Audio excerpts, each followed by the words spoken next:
Round 1 of Oregon sees us go to Laundry and Supply with W7M on the defense and G2 on the attack. Now, they've gone to Laundry Supply as it is probably the best bomb site in the entire game. It always should be the primary bomb site of Oregon. Nothing about that should ever change. Now, W7M, they're running quite a default setup, I would say a modified default setup. As we can see, there's two things that are different from the default setup. The first and foremost, and this is becoming more popular actually, to be fair, that it can be, considered fairly default, is having a shield and opening up all of the freezer walls. It gives you very long angles that you can play in a very protected position on that shield. It's going to be very hard for an attacker to get rid of that shield, especially with the fact it's protected by an ADS. Now, the second, I would say, non-default thing that W7M are doing, again, involves a shield. It involves placing a shield in blue to try and basically deter the attackers from taking blue, to challenge them when they're trying to do it. Now, there's a lot of utility investment. As you can see, there is the shield. There's a player behind the shield. There is an ADS.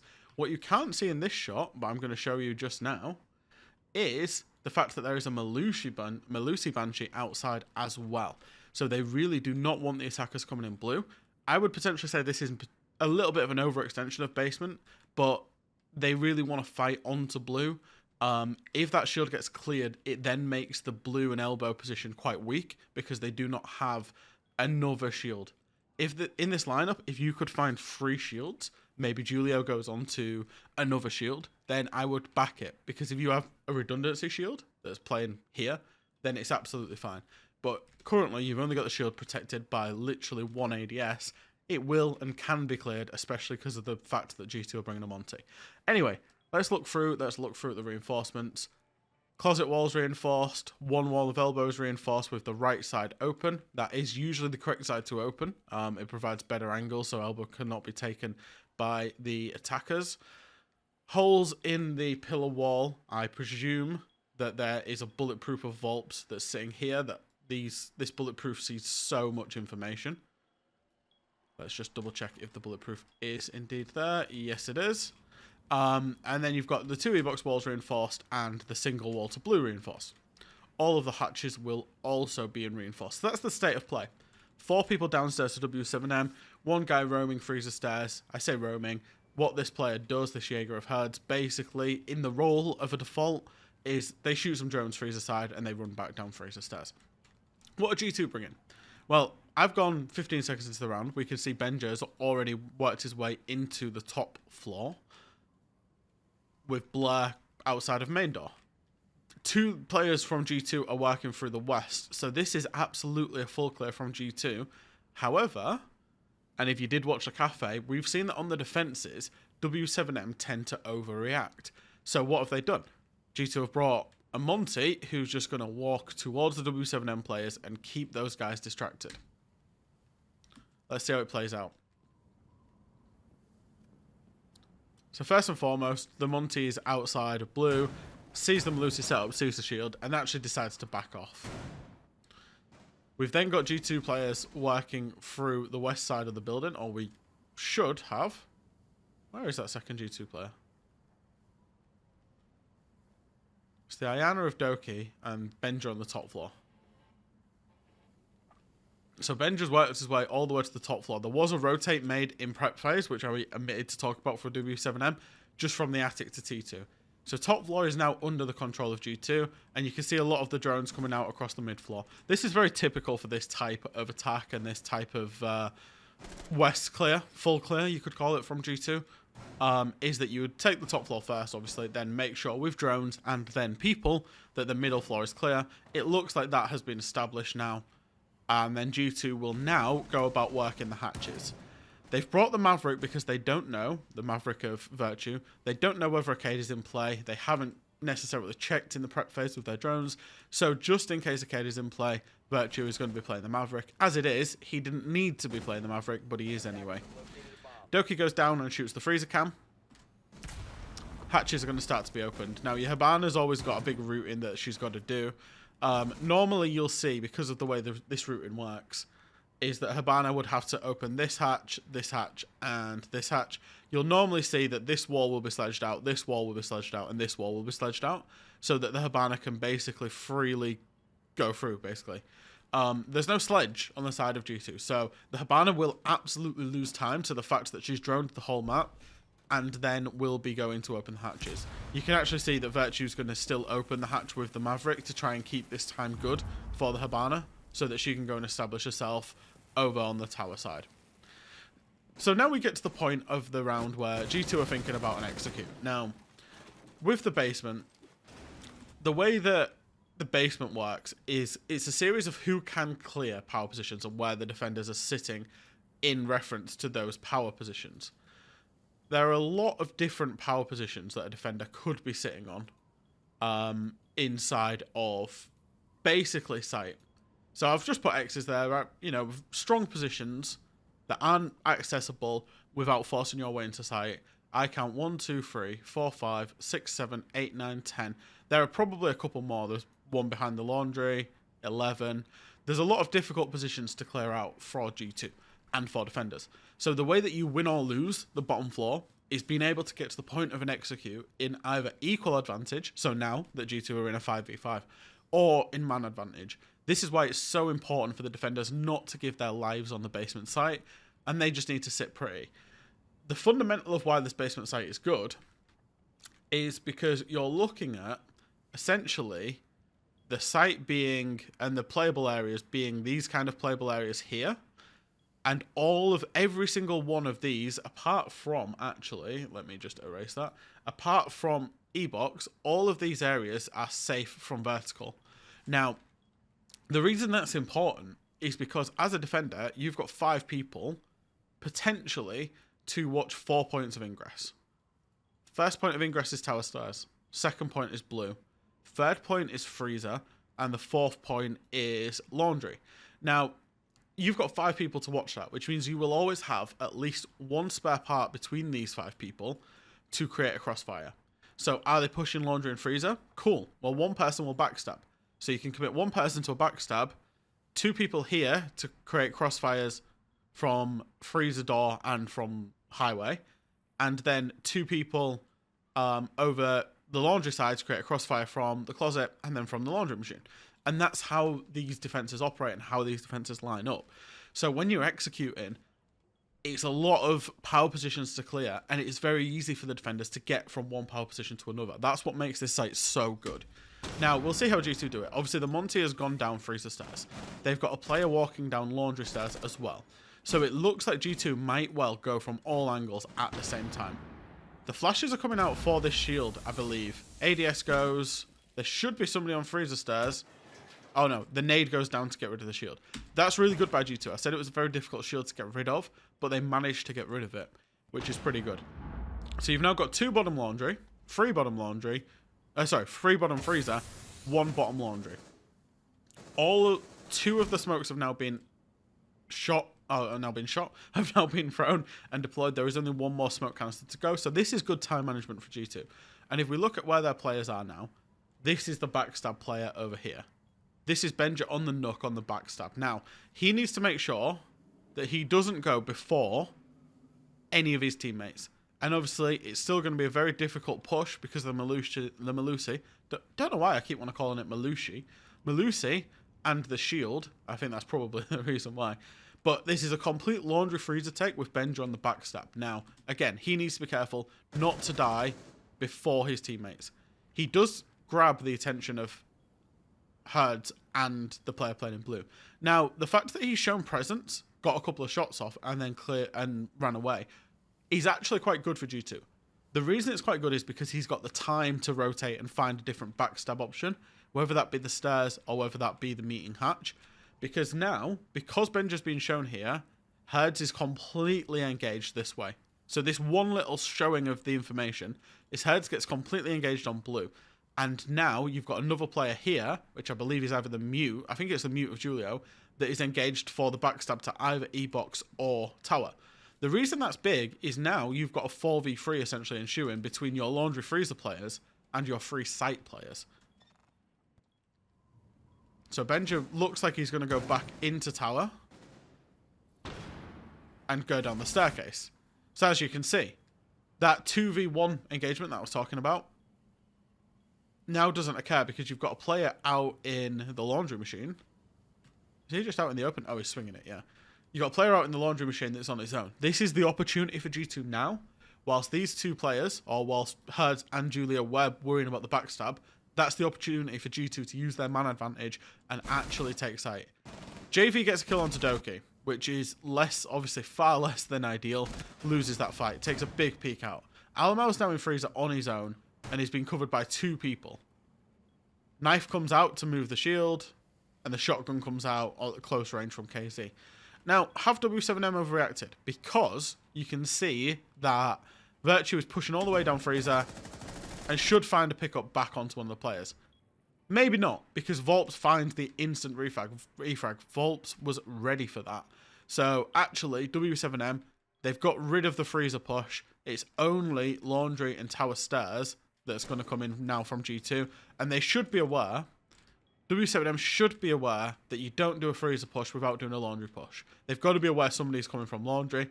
The big fight, if anything can happen here, realistically, is going to be Benja versus Julio. Julio wins that fight, and it's all up to Blair in the laundry side. Is going to end up getting taken by JV. So, I would say, the strength of this site is so hard to attack. G2 created a slight opportunity, but I don't think they hit it hard enough when they had that opportunity. But also, obviously, it comes down to 1v1 engagements. Doki lost the engagement to JV, who peeked through the rotate and killed him. And that really, when you lose that first engagement with a Monty on the attack, it's always going to be very hard to recover it.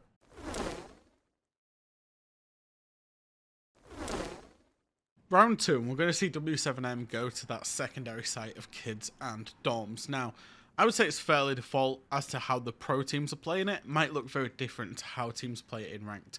So, we'll start west to east, basically on the top floor. 2 barbed wires on the white stairs, nothing unusual about that. Frostmat double window, nothing unusual about that.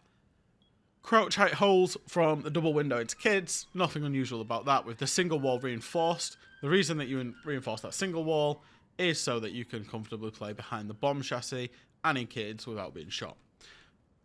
Kids rotate into pit, nothing unusual about that. Now, we move over towards the game side and we'll see that one wall is reinforced and there's a wall in pocket to reinforce off the second wall should you want to reinforce it off. And there is an ADS. So we're going to have players playing in and around the closet with a rotate. Now, we've seen it quite a lot from pro teams that they like to do this as well. So I wouldn't say that's too unusual. The attic wall's reinforced, hatches open with barbed wire, ADS, frostmat. It's all very standard from W7M. I suppose the only bit where you could say it gets a little bit unusual is the fact that they're playing a shield in trophy, but the shield is in the position that gives line of sight towards armory stairs, basically. It's kind of a double-layered setup, I would say. They want the attackers to get into top armory. If they get into top armory from the window and then walk into the armory stairs, they basically walk into a crossfire between one player that's in pit and one player that's playing the shield that can then leave them in basically a hellhole here. And that's what W7M are kind of banking on or wanting to happen. So that's why you're seeing these holes in master, holes in armory, and then the single armory wall reinforced. So I would say generally it's quite default coming out of W7M. They've got a fairly default lineup. They've brought a Valkyrie for information. They've got the smoke for the rotates, obviously. The Jaeger to protect the shields. The Frost bringing the shield and the Frostmats. Frostmats are so good on this site because of the double window. Anything fast into the kids window and then the pit drop. And then they've brought the Oryx, who obviously is out on the roam. Now, you can see he's out on the roam. He's actually going to be supported by a lot of reinforcements over to the west. Now, the reason for this, and the fact that there is a rotate in the showers, the reason for this is actually they're expecting G2 to do a west clear. And the way that teams do a west clear is to basically facilitate nades below. You can see that G2 are bringing the Nook, they're bringing the Iana, and they're bringing the Sledge. So you've got 6 nades that you want to stop G2 getting inside of Kitchen, inside of Security, inside of Zulu, because all of these spots are nadeable. So there's 3 reinforcements, 2 to dining, 1 to showers, and the idea is that G2 will take from the west side across. So they will take Small Tower, and then they will look to move through showers, and then take Kitchen, Security, and bottom white in that order. Or not in that order, but in the order of the 1, 2, 3. So what you have is you have players and reinforcements trying to slow this down, slow this down, slow this down, and you will very much know by the point of they will have cleared this Oryx and potentially the player playing below of the Valkyrie. If they do that, they're going to be trying to nade from below, and then the players that are vulnerable to that can then just shift themselves, because if G2 are doing that, can then just shift themselves into pit, into this concrete, back out into master, and stay away from any nade spots from below. So that's how W7M are playing. In terms of G2, they've brought themselves a 0, and I love this pick. Now, we see often in these attacks from pro teams, anybody with the tin openers, with the can openers, the hard breach chargers, you might also know it, will go into the big tower and open it with yourself. Now, 0 obviously provides you a lot of very hidden flank drones depending on where you put them. I've mentioned that they went with 6 nades, all of those operators being brought basically for their nade usage, and then Blair's playing the Hibana. So it looks from G2's perspective that, based on the operators at least, they're going to try and utilize their nades. Now, if we look at the operators and where they're looking at, you'll see that Benja is out on the armory balcony. Blair is out towards main door. Doki's on the bus. Alamal's going T2, and Virtue's outside of small tower. So we'll have to see how this plays out, because it's not shaping up right now. And bear in mind, we are 30 seconds into the round. It's not shaping up like it's going to be a full clear at all. So G2 are just circumventing these 2 players below, which is potentially dangerous given that Volps is on the Valkyrie as well.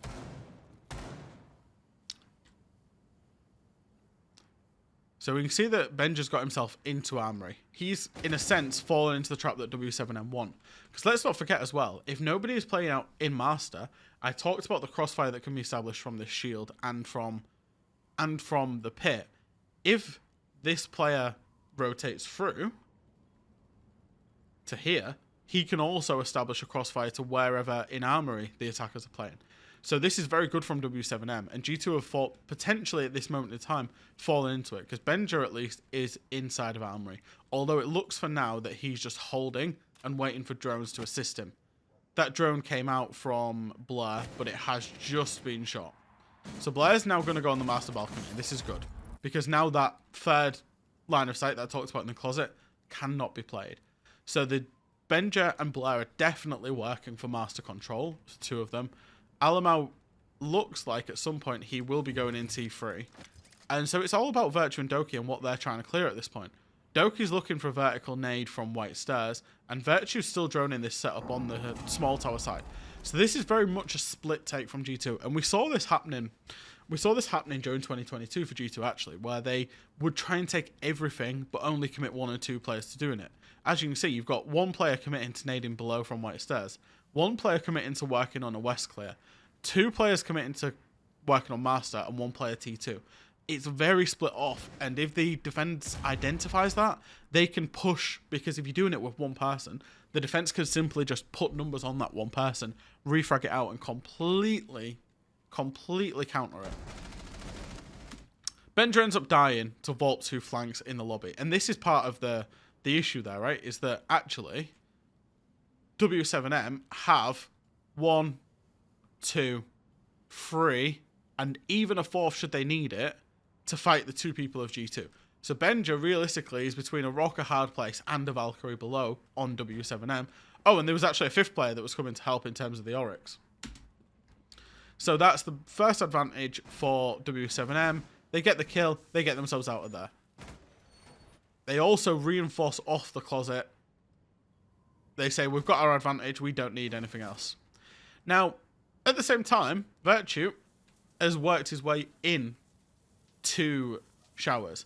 Now, when I said W7M overreact, they've even overreacted to this, because the initial pressure came in the master side, in the armory side. They knew about Benja, and oh, the players that were supposed to be holding this area, they cleared off to go and help. Good.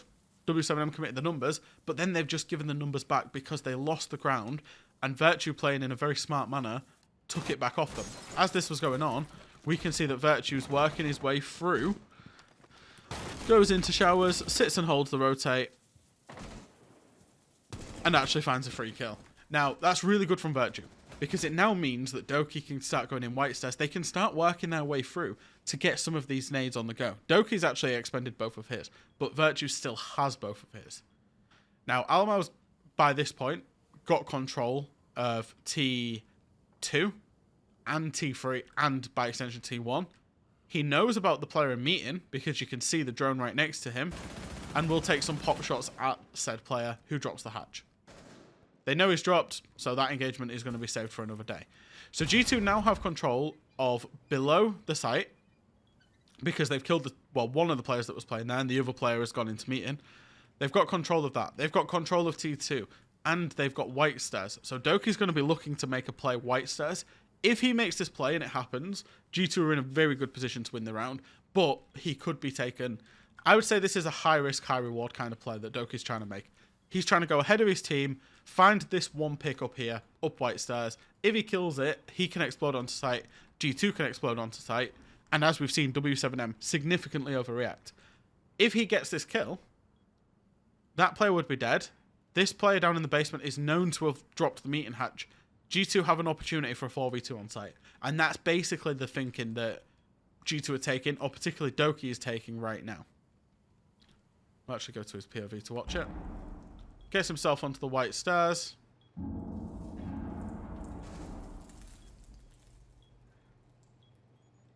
He feels that there's a player here, close to him. And he's actually playing this a lot smarter than I thought he might. Now, Virtue has expended his nades. So Doki has called that he just wants to trade each other out. The barbed wire gets sledged, and then the sledge runs back downstairs to try and create a sound cue. So Doki is now basically looking for this engagement. At the same time, and this is where the calls for G2 have been great. At the same time as this happens, Alamau pushes into pit. G2 are just trying to find any 1v1 they can, and it's basically a 3-2-1. Doki's pushing up white stairs with Virtue. Alamau's pushing pit on his own, and Blair's going to push Armory on his own. You've got 3 1v1s. If you win even 2 of them, you're in a great position. Even if you win 1 of them and then trade another back out, you're in a great position. What happens? Alamau wins the 1v1 first. That's up on the top side. Alamau wins that. Blair's about to win that. And then the white stairs 1v1 happens. Doki also wins that. That's excellent from G2. It's to spot that opportunity that the 4v4 became a 4v3 because the Oryx dropped down the hatch, and then they hit the site knowing that they've got the 4v3. Sure, they all win their 1v1s. That is exactly what happened, but it was a great opportunity spot and a great call. Oryx is now Armory Stairs, was seen on the cam. They're fully aware that he's Armory Stairs. Almo's jumped into a frost mat. Oryx goes back into trophy, gets swung, and will die. Great opportunity spotting from G2, and I will say this round was not looking so great for them because they hadn't done a great deal in terms of actually taking a lot of map control other than Alamo taking T2. However, Virtue and Doki basically taking the ground that was given to them because, and I'll say it once again if you've watched the cafe video in particular, W7M overreacted to the initial point of pressure and completely left all of their battle stations inside of kitchen, inside of dining, showers. They completely left all of those battle stations to deal with one player top armory, and that absolutely cost them.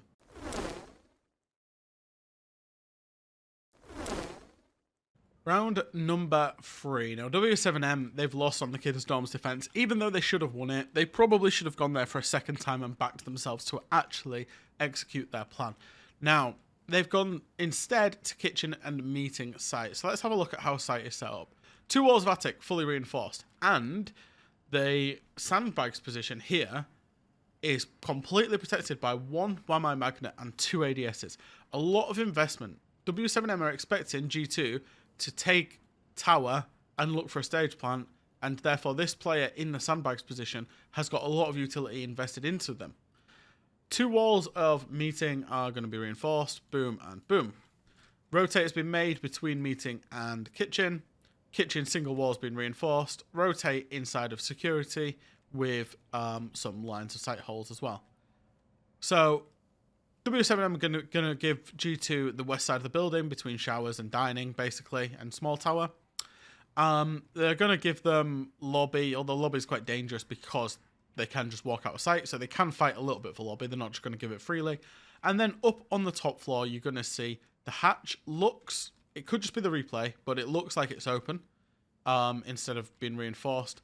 and then the game's walls are reinforced. So W7M really want to hold on to the top floor, because if you hold on to the top floor, you hold on to kitchen. And there is no way around that. You've got to hold on to kitchen on either the kitchen or meeting or kitchen or dining site. You've got to hold on to it, because if you don't, the attack will just take it and then execute.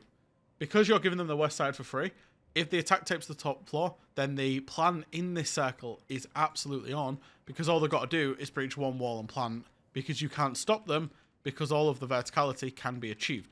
So that's why you're seeing W7M put a lot of investment into the top floor. The attic hatch looks like it's also been opened, and then the attic walls are soft so that they can actually fight the attackers that come into T3. Now, we've got a couple of spawn peaks going off by the looks of it. Looks like KZ's on a spawn peak. It looks like Herds might also be on a spawn peak. We're 5 seconds into the round, and normally I'll go 20-30 seconds into the round, but I noticed this as I was going in, and Doki has got onto Benja's drone and has seen that this spawn peak is happening, and therefore you are about to see the spawn peaker get his head taken clean off by Alamo. So W7M have already overreacted and lost one round in this game, and they've lost, well, one player on a spawn peak and another player on a spawn peak. I wonder if Doki's still sat on the drone. They've tried to just regain a round by spawn peeking it because they're really feeling it, and 5 seconds left. And it's not gone too well for them because they've lost 2 lives. One drone from Benja. It's going to spot the Malusi going in. And the communications, I don't know if the full communications will ever be, released. But this drone spots 2 players. And it also spots that 1 player is still in there. So it has been called that we need somebody to stay sat on this drone. You're going to see Doki gets back on it immediately. So he knows at this point that 1 player is spawn peeking satellite window and 1 player is in master, potentially, likely, spawn peeking the master window. And as you can see, Alamo kills 1, and then Benja is very aware of the second that is about to happen, and wants to basically take some shots and finds the kill. So that double spawn peek from W7M completely cut off by 1 drone and 1 player sat on it. W7M are now in dire straits, to be honest.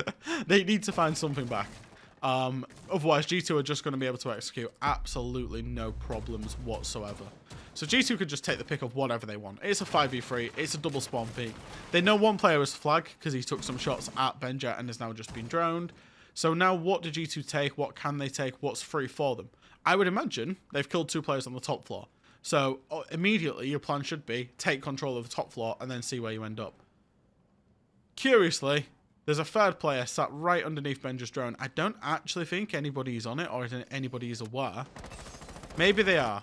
Benja seems to be aware that Volps was there and ends up nading it. And Volps runs away and finds a kill onto game's window. So was somebody aware? Because Benja definitely cooked the nade.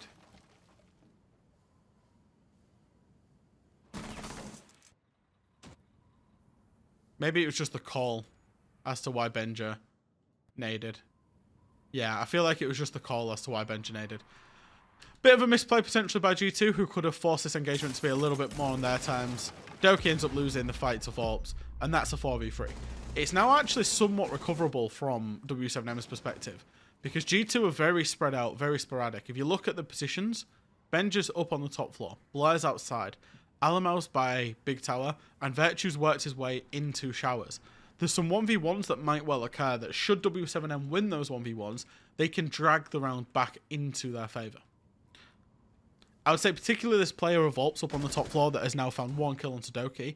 If G2 just targeted him, they would find success and they would take control of the top floor. The problem is they don't really have the breaching capabilities to do a top floor take. I don't think it's what their initial plan was that they were looking at. So there's potential 1v1s happening all over the place here. So if I am struggling with the benefit of the match replay system, you can see the observers in real time and why they might struggle with it as well. Virtue has just gone 6. What has he gone 6 to? I think he's seen an opportunity to take maybe security or something like that. He's gone 6 to, I believe, what would have been a Malusi Banshee down there in Zulu. Now, again, I wouldn't say that this is an attack being executed by G2. I would say this is just, they know that they have the man advantage and they want to punish W7M and want to find gaps, because with 3 players, there's gaps all over the place. As you can see right now, G2 player could walk into kitchen for free, can walk into flag for free, can walk into green hole for free, can't go into security, but they've got eyes on security. There's a lot of free places that you can walk in. JV has just been spotted on the rotate by the player. Who is that player? By Blair. And Blair's trying to walk in and force the engagement, but he's got himself into a plantable position. He's found a way to walk into meeting. They found this opportunity. He's walked into meeting and started planting. Now, Alamau has found that hole and managed to get himself into meeting, so can hold the rotate completely. There's basically nothing W7M can do apart from dropping the attic hatch to stop this plant going down. Julio finds the kill onto Virtue onto the backstab going into... Where's Virtue ended up dying here? By going into security. But Virtue has played it well, actually, because it's just a distraction. Excuse me. He just wants to distract the W7M players as this plant goes down. Plant goes down, and now the reaction should happen. 1 player is on the hatch, and 2 players are in kitchen. Now, they've got an idea that this... Well, they know this plant has to be meeting, but they've got an idea that the plant will either be here or somewhere here. Now, the hatch player cleared this angle, so they know that the plant has gone down in meeting by near the flag door, and they know that they've got to retake it. Blair finds 1 kill onto JV. They seem to have an idea, and I'm not sure if there was a drone or it was just a fortunate nade, but Ben just seemed to have an idea that one of the players was top armory, and he definitely does know now, has punishes him. And then the final player is either going to come from Green Hall, which Alamo is about to watch, the rotate, or from Zulu. Ben just swings out and finds the last kill. That round was basically over before it started because of the double spawn peekers dying because of 1 drone. G2 punished it well, and then they found the opportunity inside of sight to hit it, get the plant down, and win the round.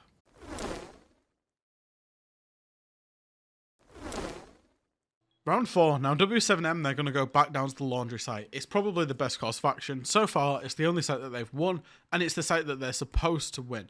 Now, they've gone for a slightly different take, but still the same... still the same bomb site. In terms of the laundry freezer side, it's looking very similar. However, there's an Aruni gate that helps protect this shield that got taken out last time. There's no ADS this time, though. So, it's still the same utility burn for G2 in terms of getting rid of that shield. But that's how the laundry and freezer side looks. It's all very same. Now, there is no shield out facing into blue. There is no Melusi Banshee in blue this time. Instead... W7M are going to look to just play this a little bit more passively, and they've also got the Goyo on hand. Now, Goyo is obviously very useful for any rushes, for any late round, and you can put them all over the place on this site, and they become instantly good. You can see 1's on site door, 1 is on the blue door. Where are the other 2? 1 is by the E-box hatch drop and the pillar, and then there's 1 more, maybe in freezer. Does he have it in pocket? No, he doesn't, so it is deployed. There is 1 more. Is it by the laundry door? Yeah, it's by the laundry door. So, W7M are playing this a little bit more passively, a little bit more reserved. They've also double reinforced meeting. So, instead of reinforcing the meeting hatch, it looks like they're going to play in there and really try and force G2 to come and clear. Now, obviously, there is rotation options away, down the meeting hatch, and also through attic. And somebody maybe should play in attic. Force G2 to fully clear it. That's why I think it's actually the Goyo that's up here. Yeah. So there's a roam strategy coming out from W7M that's going to force G2 to make a decision about full clearing. Now, G2 are bringing them onto. They've got drones. They've got information. They've got 2 people outside blue, 2 people outside T1. And then where is the final person? Can we locate this final person? He's in spawn by the main door side. And you always spawn somebody by the main door side just so that you can shoot both of the default cams, because obviously your defenders will be sitting on default cams to understand where the push is going to come from. So we'll start the round actually going back over here by the Monty and by the players in blue, just to see what is occurring with these players. Now there's 3 players outside blue. Nade goes out. to open the door. Aruna Gate is cleared. Now the Monty is going to start having a look in blue. G2 are trying to distract W7M quite a lot in terms of the blue side and actually put a lot of presence there. And it looks like Virtue is going to try and get himself in on the top floor and play for attic and play for tower. So it looks like it's I would say a traditional tower and blue take coming out of G2. With Blair just making some noise over by the main door as well. I assume Blair is going to come and join them at some point. And we can see he's rotating through. Go canisters popped. That's going to hold their players in place. At the same time, JV has peeked out and found a nice kill on Sudoku there. And that's advantage W7M. One thing that I said in the previous round when we reviewed Laundry Supply was that you cannot be executing in man disadvantage. Even with a Monty, it's going to be very hard to execute in a 5v5 because Monty is not a gun up, so you're essentially executing a 4v5. G2 in this scenario right now are executing, or will execute, in what is essentially a 3v5. However, they've brought it back. They've got a double nade injure. One player has been injured in attic, one player has been injured in elbow. Now, G2 don't necessarily know that this player in elbow has been injured just yet. It looks like they're about to find out. You can see the blood and he can hear him. So G2 have done a good job already of finding 2 nade kills. Now, for W7M, no idea why they have brought a Solace and not a Jaeger.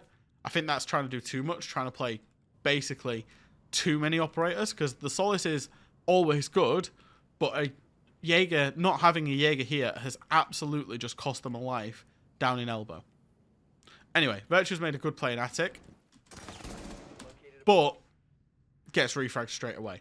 So, slight problem for Virtue. He was sprinting. He wasn't sure what meeting looked like, and it's cost him his life. However, the basement players could have still pushed in, but the Monty went in before the Ayana and tried to ADS to finish off the injure, and it's cost the Monty, cost Alamo his life as well. So G2 really are just forced into just trying to push and trying to capitalize on this. But the Goyo canister's stopping them. Blair makes quite a good play by going down T1 stairs and vaulting into Harry Potter. Ben just walked himself into blue and has seen a player close pillar. Blair's going to make a play and kill this player that's prone close pillar. That's good information, just making a play and playing together onto that player. They know one guy is down inside a site. Blair will also pick him up. Now, G2 just need to be aware that of all the places that these players can be, basically, in terms of W7M. They know that they can be on the hatch, so that X represents the hatch. If they can be on the hatch, they can definitely be tower stairs. They can definitely be tucked in highway, because that's not being cleared. They can definitely be in anywhere of highway or freezer, and then all of this laundry side, including the box. These are all the places that G2 don't know about. So they just need to work together to manage their way through this 5v2. Doesn't look like there's any cams that they can use realistically. I think Blair's got one in pocket, and that's about it. Blair gets peeked from highway, and it's all up to Ben during a 1v2. So he now knows one is highway and one is last seen on meeting hatch. The meeting hatch player has obviously rotated down to Shaiko and has killed him. So, unfortunately for G2, they couldn't capitalize on pushing blue and creating this distraction. And also, unfortunately for Virtue, he got refragged by not considering that there might be one player in meeting. W7M, I think, got away with one here because the operators that they were bringing, the lack of the Jaeger, really, really nearly cost them. But just in the end, that Goyo canister holding the players out of blue as the Monty was pushing deep was just about enough to get the picks that they needed.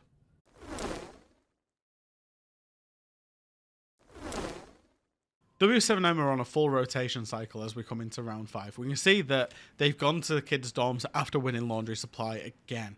Now, this strategy is going to be a little bit different from them. Again, they've got the attic walls, and actually I started west to east last time, so we'll do the same again. They've not brought the frost, but they've got the crouch height rotates into kids' dorms. They've opened the kids' hatch.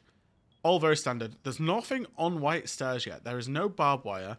Doesn't even look like there is a proximity alarm on white stairs. So they've not brought the barbed wire, or they have brought the barbed wire, but it's gone somewhere else from the Jaeger. So that's not the best. There's one barbed wire up in attic, and we'll try and find the second barbed wire and see where it is. Unless it's on white stairs and the observer view just can't catch it for whatever reason. Anyway, attic has been reinforced with a mute jammer and a barbed wire. You've then got trophy double reinforced, so there's no trophy holes, there's no trophy shield to hold on to top armory. If G2 want it, G2 are just going to take it completely for free. Oh, the second barbed wire is on the trophy door there. Also, master bedroom has been completely reinforced off, and now if we look below, you can see that it's the kitchen wall that's been reinforced rather than the dining walls, and then the meeting walls have been reinforced. So essentially W7M are trying to hold a smaller area. If we look at what they're trying to hold on the basement, it's kind of, we'll say kind of, let me do it properly. It's kind of this. If we take a look at what they tried to hold on the previous round, they tried to hold on to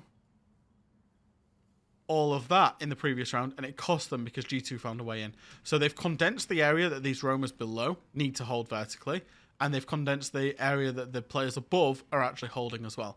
So they're going to give G2 ground, but the one thing that they're not going to give G2, or that they're trying not to give G2 in this particular setup, is an opportunity to lurk a way into an unexpected doorway, into an unexpected lane, and find kills for free. In terms of G2, it's looking at exactly the same lineup that we saw last time from them. 6 nades. So what they maybe should be doing is trying to work into kitchen and up nade. Alamal's playing the hard breach charges on the 0, and Blair's playing the Habana. It's all looking very similar in terms of positions as well. You've got Benja and Blair outside of Master. You've got Doki and Virtue looking out towards the west, and then you've got Alamo solo playing into tower. Again, this is G2 doing a lot of things at the same time. You feel that these players can be punished, and I'll say it again, whilst they're doing it in, maximum a pair of 2, there is opportunity for the defenders to create more angles, to create more bodies, and actually just trade each other out to keep that map control. Looks like Benja's going to try and make a play for Armory Stairs again, outside of Master. Alamo's got himself established much quicker this time inside of T2, and it looks like he might well be going for the breach. You can see the 0 cam, gets rid of the mute jammer, and he's going to play for his own breaches. Now, Alamo's going to run into a problem in that there's a player playing meeting this time, which is a problem for him because it means he cannot, if we saw last time, he pushed all the way up attic and found a kill this way. With this hatch being open and a player playing below it, let's just say he's playing here, he can kill Alamo. So that's a problem that Alamo needs to deal with, that he will just be on his own in terms of dealing with because of the way that G2 play it with this kind of split take. Looks like G2 have seen that Armory and everything else is going to be clear and that it's reinforced off. So you would expect this ground to be taken by Benja in a second. And there it is. Armory control has been taken by Benja. And actually, he's going to make a very fast play and have a little look into sight. Just see if he can find anything. This is what professional players do. And you think, oh, how's he got there? How's he done that? Every now and again. Well, not even every now and again. What players should do is they take, I would say, calculated risks. Benja's thinking here, I could just take a little quick peek. If anyone's not looking, I'll find a kill. He's very unfortunate not to catch a timing there. And in the end, does throw out a nade just to try and follow that back up, expecting that the player that he's seen here has maybe rotated to try and peek him from here and change the angle. So, G2 now have master control. They now have trophy control. They have kind of attic control, but not pit control. Now, my interest in where KZ is at. Where's he going to react to? Because he can hold Alamo off single-handedly. He can lock that attacker out, but doesn't. Alamo could push a pit if he wanted to. So now, where are Doki and Virtue? Doki's cloning into the white stairs. Where's Virtue at? This is an important one. He's gone to the roof, and he's going to try and open up attic and try and put some pressure in attic. G2 are really trying to focus this pit player. They know that his ADS has been burned.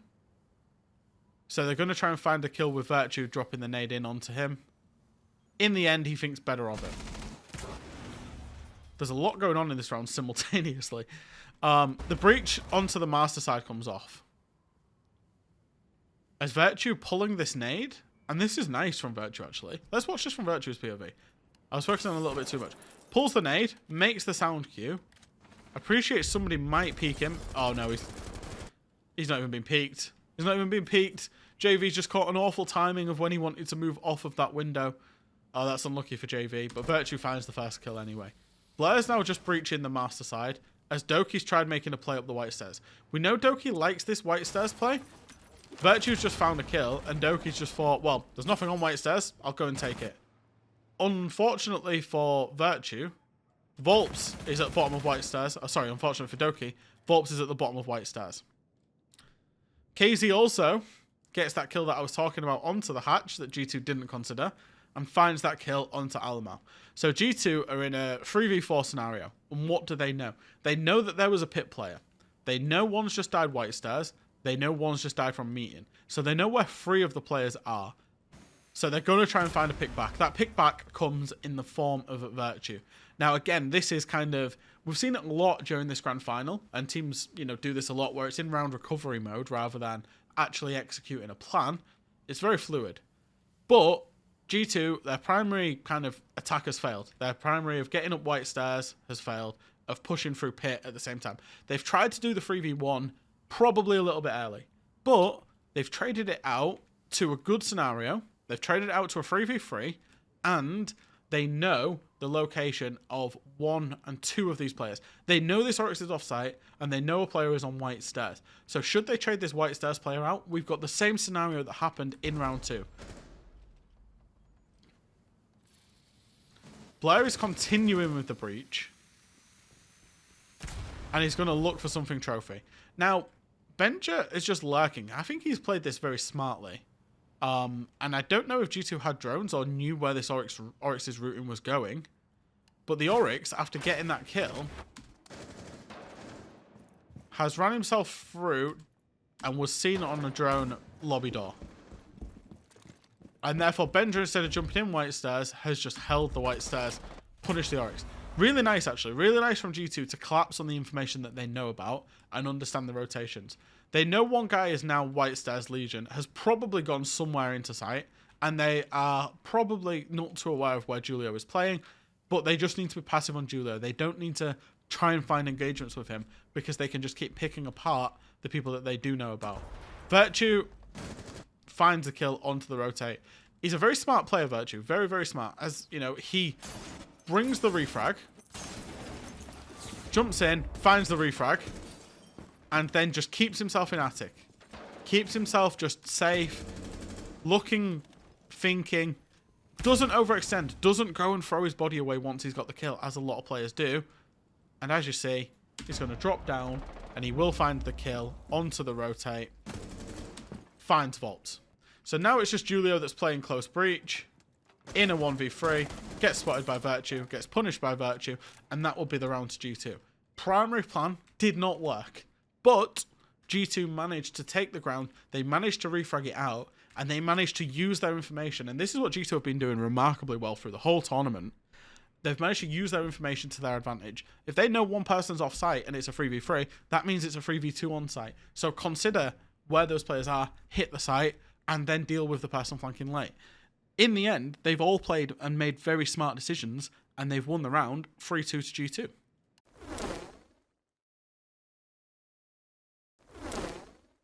The final defensive round for W7M is seeing them go to the kitchen and dining site. They've not been able to win their top floor defenses. Their laundry and basement defense has been locked out because they won it previously. So now they've got a choice of the tertiary sites. Now, the kitchen meeting site, it didn't really happen for them, but that was because they double spawn peaked. So they maybe could have run that strategy again. G2 never actually tested that strategy, but instead they go to kitchen and dining. So what does kitchen and dining look like? Well, there's no small tower hold going on. Normally, sometimes you might see defenders do a small tower hold.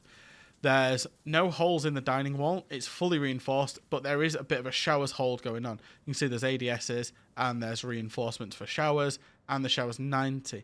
One thing I am surprised about is actually that there's no barbed wire being brought by W7M. No shield being brought by W7M. Instead, Volps is choosing to play the barbed wire.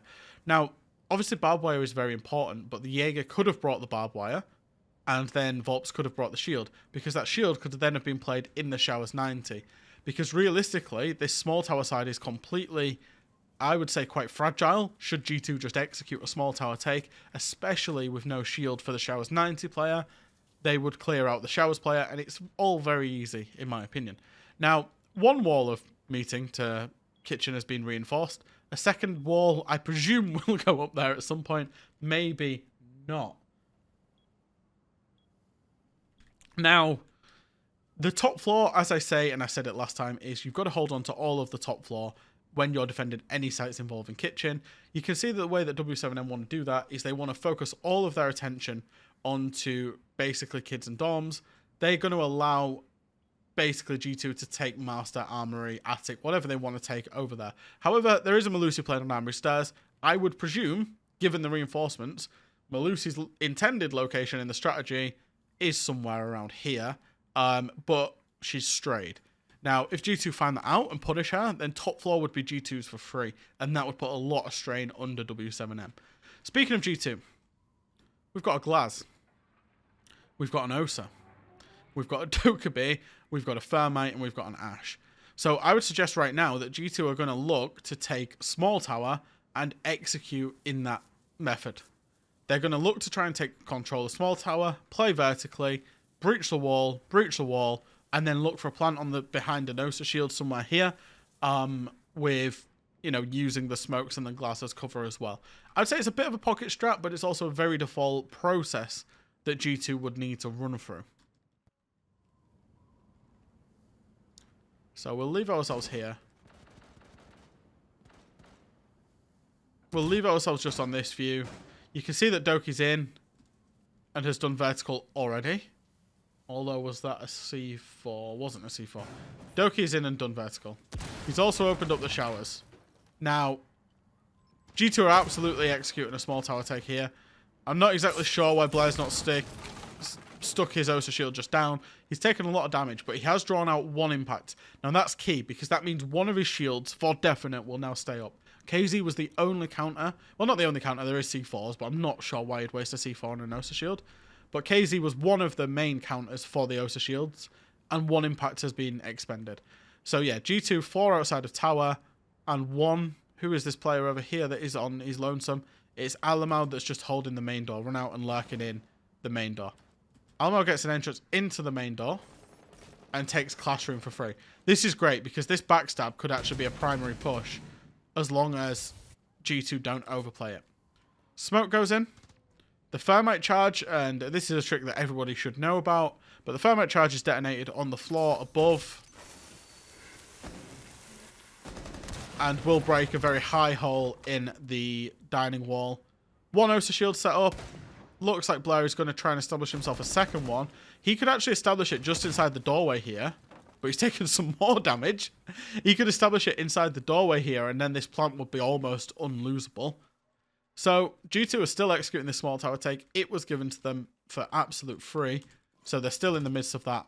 KZ gets a shot through what looks to be the smoke onto Benja and gets the entry kill. KZ's playing it very aggressively, and to be honest, rightfully so. Yeah, he's just quick peek through the smoke and got the kill onto Benja. Push up of Shower's hallway has now happened. Now, G2 in an ideal scenario, you probably have 3 people here. One person that plays the bus, because the bus angle is so important. Playing the bus is so important because you can hold from the bus a line of sight all the way through the showers to stop anybody crossing that line and to punish them if they do. And you can also get on the bus and hold bottom white. It allows you the freedom to even move to this laundry machine and look bottom white. So the outside bus angle is super important that G2 do not currently have. And because Ben just died, they're not going to be able to actually achieve that angle for the rest of the round. So now it's about how do they clear this player out of showers. That's the big problem that G2 now need to deal with. Do they clear him out, or do they just go straight away for a plant? They've thermited the second bit of the hard floor, and if Blair can get himself in, they don't need to clear showers. This is what the beauty of the Osa brings. Because the Osa can plant for free behind the shield, and then you can hold the showers retake from the second Osa shield. This is where Osa is like really good and really oppressive. So Blair's actually put it down outside of the breach. Now, I'm not sure I would do that. And he takes an impact and dies to it. Not the best showing of Osa by Blair there, to be honest. He could have used the Osa shield to just inside of the site and plant behind it. And he took a lot of unnecessary damage whilst he had the Osa shields out. So now W7M, and particularly KZ, has found a smoke bang onto the glass and has killed Blair by, 2 impacts plus being able to shoot him whilst he had the shield out. So G2 are now really trying to recover the round. I would expect it to be Alamau that peeks out and finds something. And he does. He's in Zulu. He finds a kill. And that's great for Alamau. He's found himself a kill. Now, should G2 find a kill onto KZ, all of this play can still happen, but they're going to have to change their intended location. They're going to have to try and work a plan going in deep, because they cannot plant on the breach because of the players that can play in and around kitchen can just swing. So Alamau's found 1 kill. It's really important from W7M's perspective that they don't completely hyperfixate on Alamau and basically hang KZ out to dry. But Alamau is trying to make a play at this point. Finds another kill, bottom white. This hyperfixation has now occurred. Alamau now has a backstab angle onto KZ, who is a sitting duck between 3 players should they push him. Worst case scenario here, G2 trade themselves out to a 2v2 and they can achieve a plant. W7M have let this round go by putting themselves in positions and into angles that they didn't know about. They didn't know Alamau had lurked into. As you can see, Alamau lurks himself in, finds the 2nd kill, finds the 3rd kill onto KZ in showers. Volps tries to make a play back onto Alamau, gets shut down from Doki on the breach. And suddenly this overreaction from W7M has occurred once again, and they've lost 4 lives, 3 of them to Alamau in very, very, very quick succession. And you're in the Six Invitational Grand Final, and you're defending Oregon. This is not great stuff from W7M. It's complete and utter overreactions once again. Julio has now got to try and make a play from security. Plant goes down, and actually they choose to plant Sofa, so it does give a little bit of opportunity back, but they know if they plant Sofa, they know that also, we can't see, but 2 players are on cams. It's very likely, and this bulletproof exists. They're planting in front of information. They know Julio's best bet at this point is to swing the planter because he's not shooting at him, and therefore you can see that guns should be trained completely on the kitchen rotate. 1 flash goes out. C4 goes out but doesn't hit. Another flash goes out. Julio is flashed. Julio is still flashed.